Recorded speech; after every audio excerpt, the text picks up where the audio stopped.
Chegamos já ao 15º domingo do tempo comum. Continuamos com Lucas naquela caminhada e o cenário de hoje é que diz assim que um doutor da lei se levantou. Eu fico pensando, provavelmente Jesus estava na sinagoga e aquele doutor da lei, no lugar que ele domina, e tem aquele pregador itinerante, mas ele faz uma pergunta que está no coração de cada um de nós, né? Quantas vezes a gente não parou na vida e se perguntou, né? O que eu devo fazer de bom? O que eu devo fazer, diz o doutor da lei, para herdar, receber, né, no fim da vida, herdar a vida eterna? Herdar a vida. É uma pergunta inteligente. Mas o Evangelho acrescenta que ele fez a pergunta para colocar Jesus na parede, né? Para colocar Jesus em dificuldade. Mas Jesus, com muita serenidade, devolve a pergunta. Ele diz, o que está escrito lá na lei? Né? Que ele, um doutor da lei, conhece muito bem. Aí ele responde na hora, né? Lá na lei está escrito, amarás o Senhor teu Deus, né, de todo o teu coração, de toda a tua alma, com todas as tuas forças, com todo o seu ser, né, e ao próximo como a ti mesmo. Jesus respondeu, né? Você respondeu muito bem, muito bem. Mas aí o doutor da lei diz, mas quem que é meu próximo? E a pergunta é bem capciosa, porque, na verdade, é para dizer assim, ó, próximo é o israelita, é meu vizinho, é da minha tribo. E aí a gente tem uma lista comprida de quem que eu vou excluir para eu não ter nenhuma obrigação. Não, aquele lá não é meu próximo porque ele é um estrangeiro. Aquele outro lá não é meu próximo porque ele tem uma cara muito feia. Aquele não é meu próximo porque ele está mulambento. Aquele não é meu próximo porque parece que é um bandido. Aquele não é meu próximo porque ele é um travesti. Aquele não é meu próximo, e a nossa lista vai completando. No fim não sobra muita gente para dizer que eu amo a Deus e amo o próximo, porque eu já excluo uma porção de gente, né? Quando ele perguntou isso, Jesus pensou um pouco, contou uma história, uma parábola, uma comparação. E ele diz assim, olha, tinha um homem, não tem nome, não sabe se é rico ou se é pobre, se é estrangeiro ou se é um judeu, um homem. Ele descia de Jerusalém para Jericó. É uma estrada perigosa na montanha. E uma estrada onde sempre tinha assaltante esperando. Aí, uns assaltantes pegaram esse homem, tiraram a roupa dele, moeram de pancada, roubaram tudo dele, jogaram na beira do caminho e foram embora. E agora Jesus começa a história.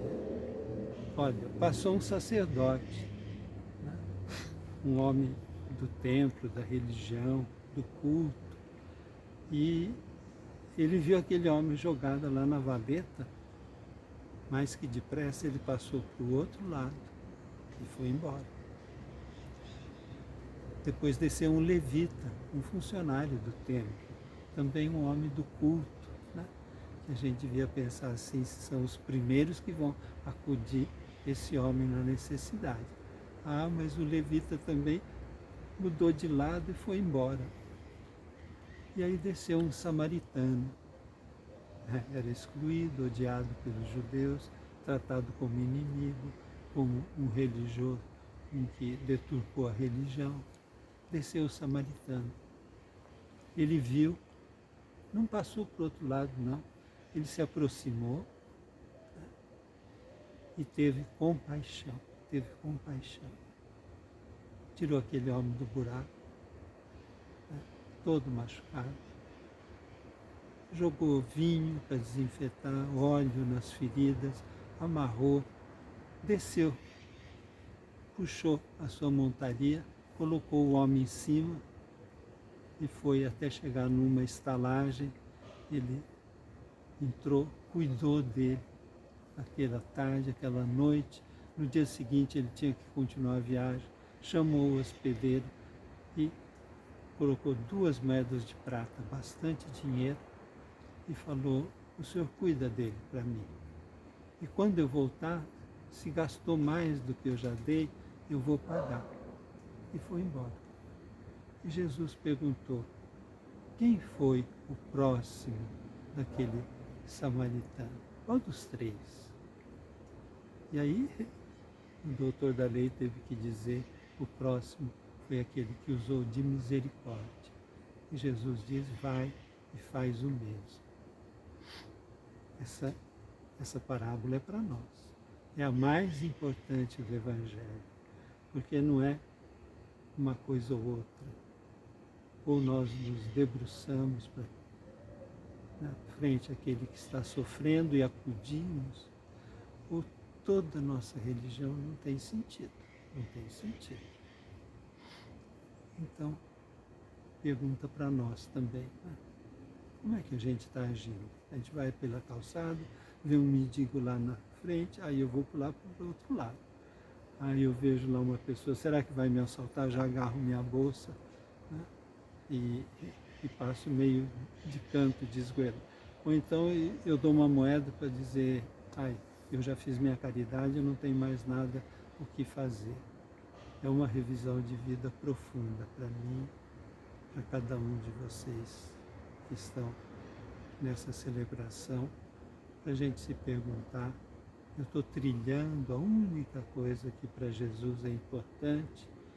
Como é que eu trato com misericórdia, com amor, com atenção aquele que está sofrendo, aquele que está na necessidade? E hoje não é só um daqui, outro dali, não. A gente, com essas guerras, com tudo que está acontecendo, tem quase 1 bilhão de pessoas agora passando fome.